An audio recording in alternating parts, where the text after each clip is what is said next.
Good evening, fellow citizens, special guests, Facebook friends, random opponents, and tonight's sponsors, WIBW and The Break Room.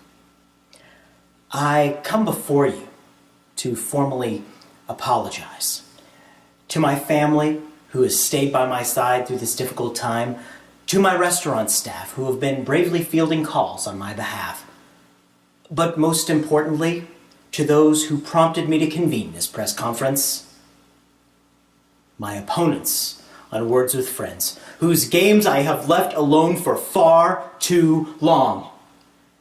Because of my recent inaction, tiles have gone unshuffled, nudges unanswered, and even the occasional automatic resignation after a 10-day period.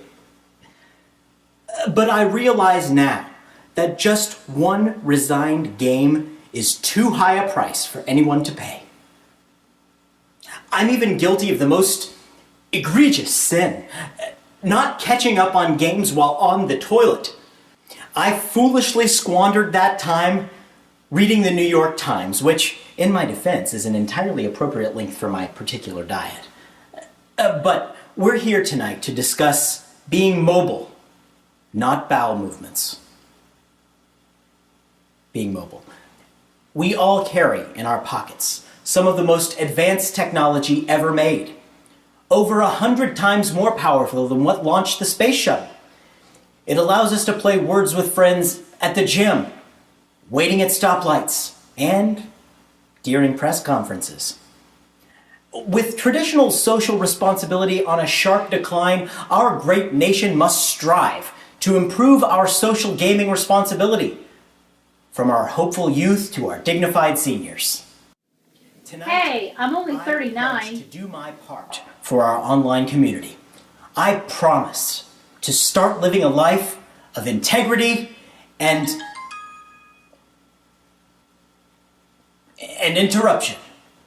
For the sake of our distinguished guests tonight, Gretchen Woody from Soroptomist and Amber Renyer from Strandz Hair Studio, this episode starts at the same time I resume my appointed duties in Words with Friends. My fellow citizens, that time is now.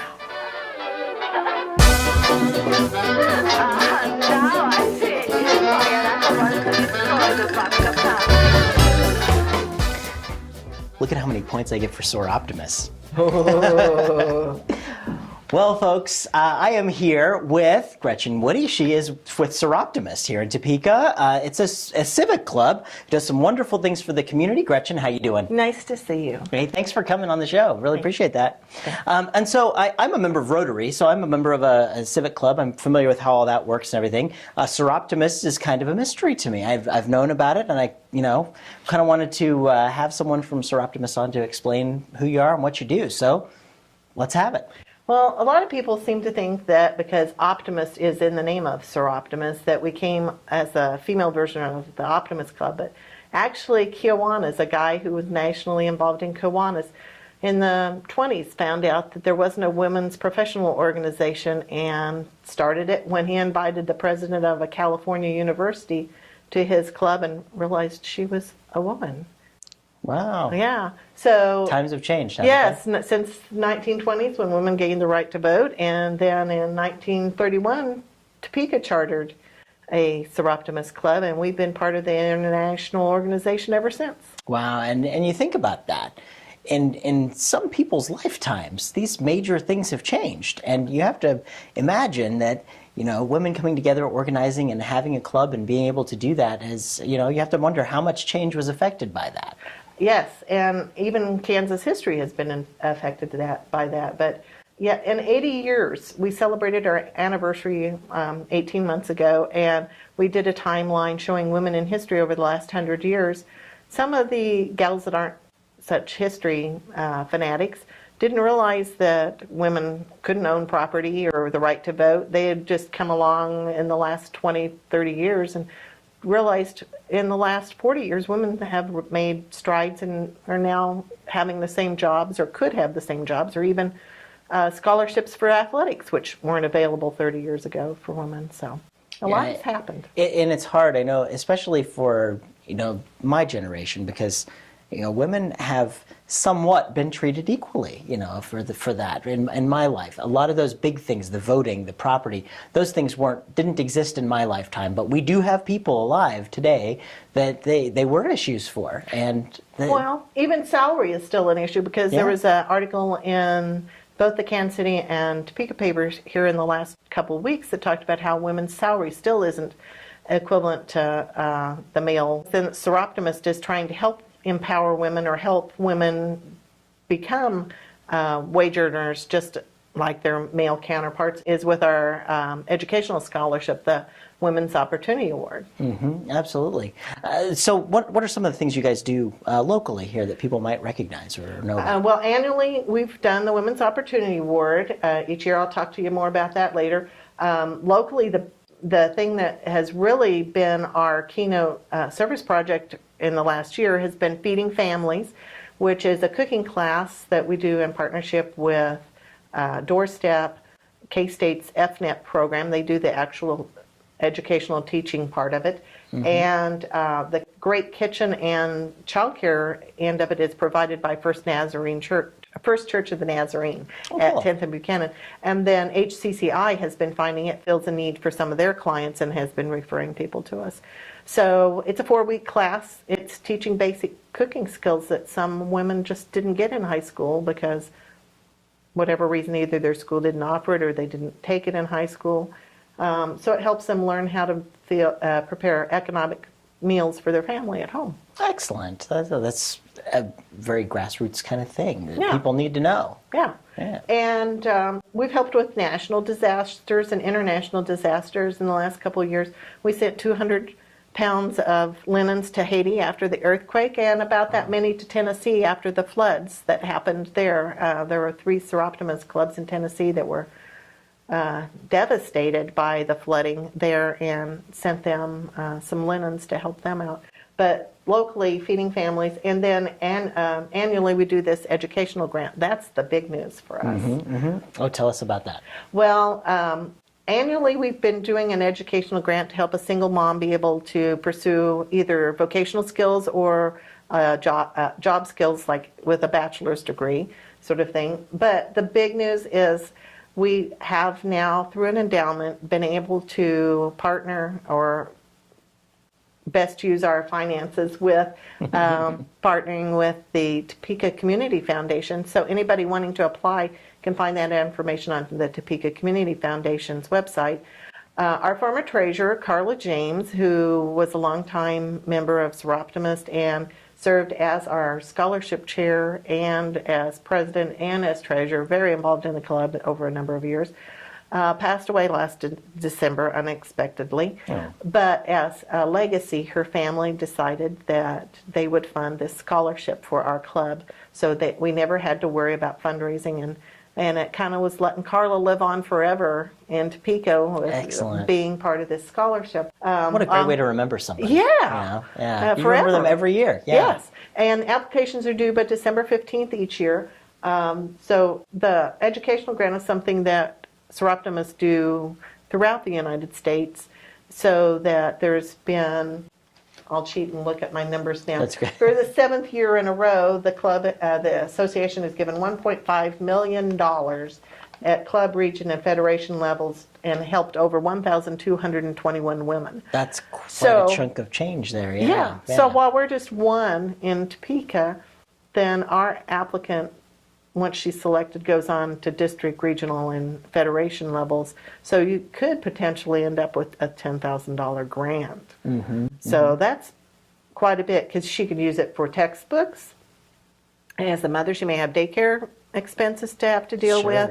Or even transportation, because, students usually don't have reliable cars. That's excellent. Exactly. It's what people really need, especially to move their lives forward. It's something that can really help them get there. So, some of the other organizations that you guys partner with, you're partnering with a lot of people to make some wonderful things happen. Tell us a little bit about those partnerships. We've had a history of participating in Week Without Violence each fall with the YW's campaign for that. And this last year we were able to put together a workshop that Blue Cross Blue Shield was part of on a campaign against domestic violence and helping employers realize what they needed to do, because domestic violence isn't just something that happens in our community and it goes away, that as an employer you're impacted. If I have coworkers that don't show up, they are. If I have coworkers that are threatened by a spouse that comes to work and decides to make a scene. So those sort of things. And then as a part of an international association, we have people who do presentations for Congress on legislation impacting women.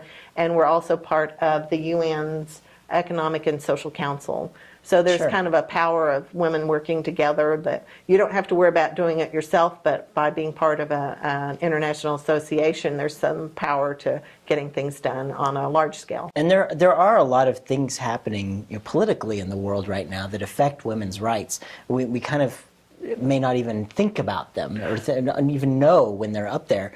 And I know you guys aren't necessarily a lobbying organization, but how do you guys orchestrate the troops and get them in? Well, what would you do to get them to know what's going on? Or is that... Well, the association has white papers that are out on our website that they do professional research on some of the hot topics like human trafficking, teen dating violence, HIV and AIDS, or when we recently had a speaker from the Red Cross, he read our white paper on women in disasters, and it helped him realize the parallel that he had volunteered at a warehouse, and then he read our white paper, and yes, they hadn't thought about diapers and baby formula and that sort of thing. They had thought about just general things, and that made them realize then that there are some things in their warehouses they need to think of for women.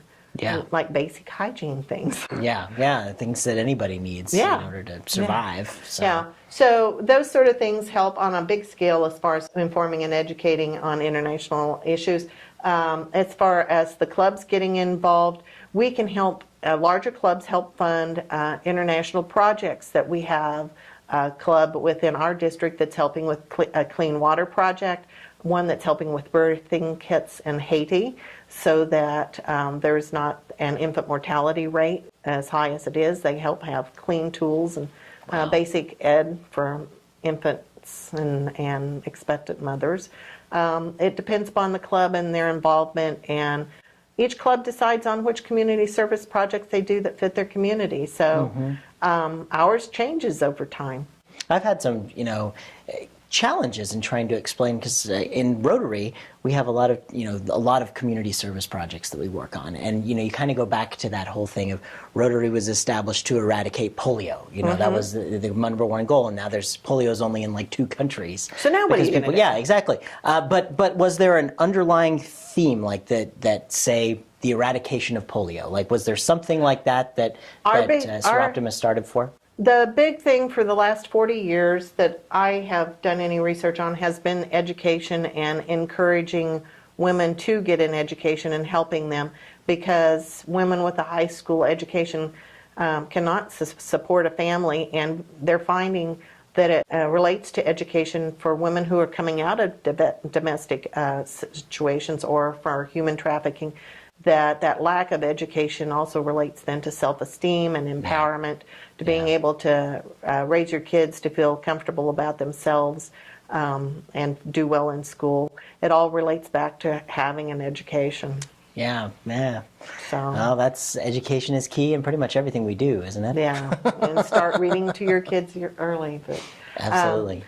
So women that like to get involved with the community, who would love to do something, they always say, think globally, act locally, that's the advantage with Soroptomist, that you can help in a small way or you can help in a big way, and like Carla's family has helped in a big way for us.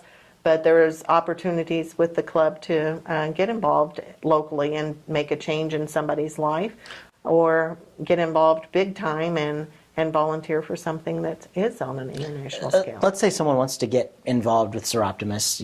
What's the process for that, and what kind of requirements do you have for membership, or what? Okay. How does that work?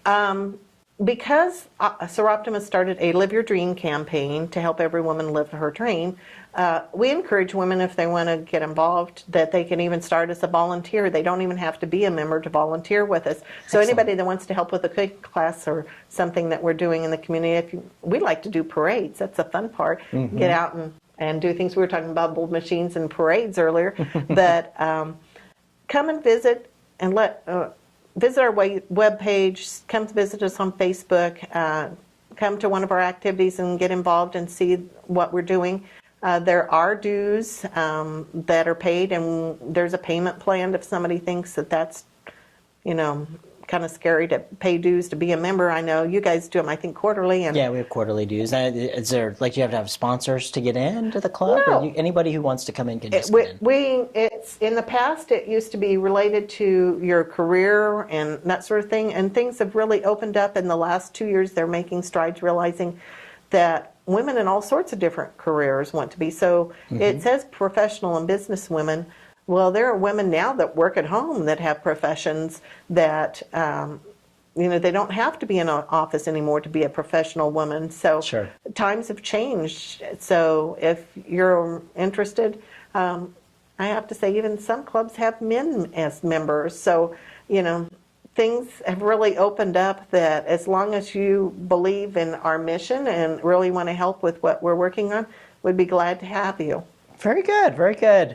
Well, Gretchen, I thank you so much for coming on our show today and telling us all about Soroptomist, because it's definitely been a learning experience for me. And maybe we'll be appreciate that. partnering with the Rotary in the future. Let's do it. Let's absolutely do it. Thanks. Hey, thank you so much, Thanks Gretchen. again. Appreciate you coming on the show. Thank you.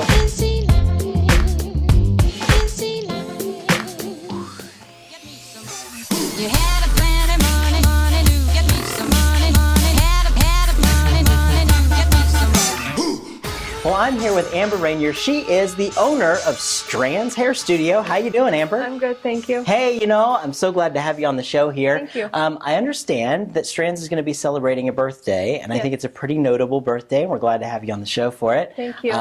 Tell everybody how old you're going to be. 5 years. 5 years. That's October 1st. Yeah, like 10% of businesses make Yeah. that, or maybe even less. I don't know. So congratulations Thank on you. that. Very excited, very excited. So how did you go about getting into the hair salon business? I was a stay-at-home mom, and I love my children, but I wanted to work, and I wanted something that was flexible. So I decided to go do hair. Cool. And tell everybody where the salon is. It is off of 33rd and Gage, right off of 470, right next to Hot Java. Cool. So- Yeah, good. I used to live right over in that Yeah. area. So Great location. yeah, and so as you've gotten into the business, running it for 5 years, tell me some stories. I know you got the good gossip, right? Well, you hear everything. You're kind of like a therapist in a chair. So you hear stories from other stylists, their clients, my clients. So we listen very well while we do hair. So That's kind. It is therapy. Yeah. I mean, a lot of people go to Yes. get their hair done for therapy. yeah. So that's pretty much what we can do. And I know you guys get the best gossip around. Try And- to. Yeah. But we can't tell. See, just like a doctor, you should get like $100 an hour for that. I should charge right? her more. Yeah. So you're on.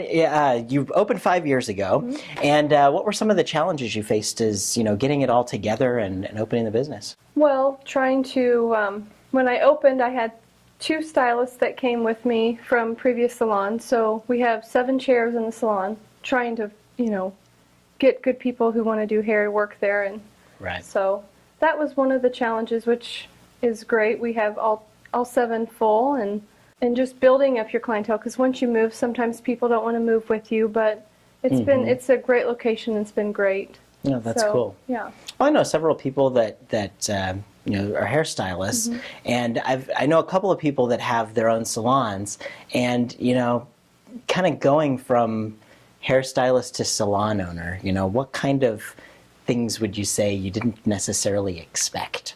Being friends with some of the stylists versus being a boss, that's probably my main thing. Is I don't tell them what I need done. I just do it myself because I don't, Yeah. So that's been a challenge, and actually being an owner, trying to make money versus just doing hair and making my own money. Yeah. But I have to make money to keep the salon open, so that's been a challenge. Looking out for other people at the same time, right? But it's 5 years, so I'm doing something right. I think you're right. Yeah. Absolutely. And there are a lot of people that would just love to be where Yeah. you're at right now. So It's, it's easy, but it's hard, so.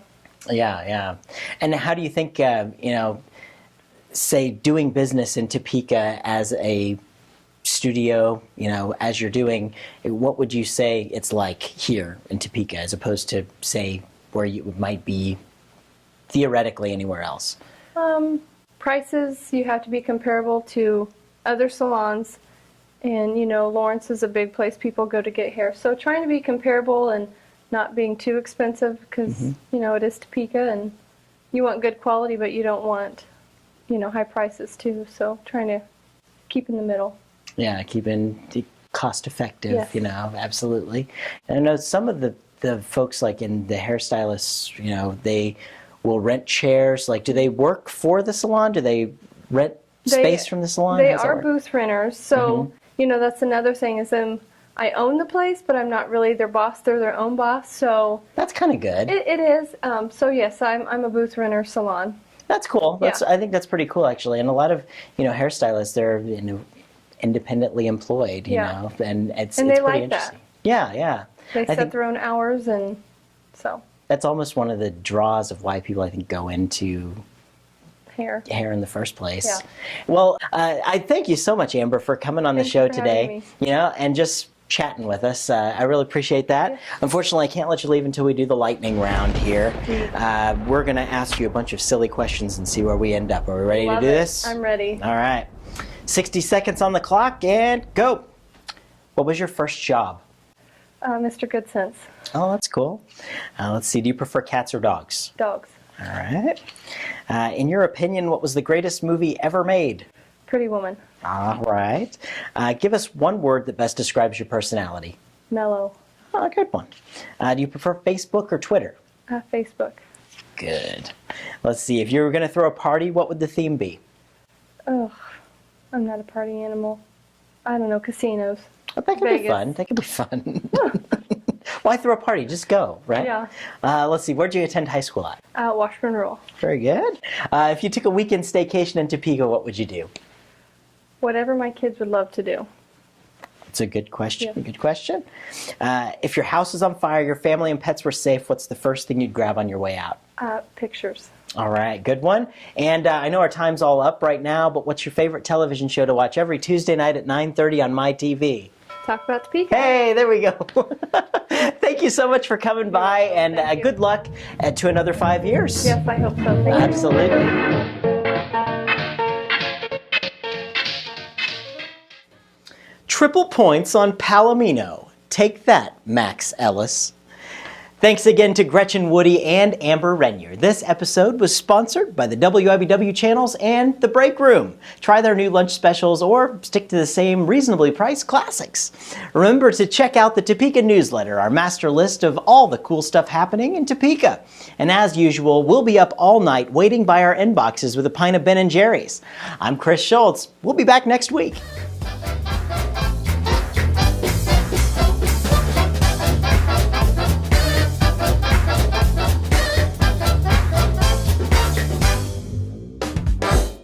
Hey, and I didn't have to answer the question. You didn't have to. Here I was 'Cause prepared. we went long enough. Mary Tyler Moore. You'd never have guessed.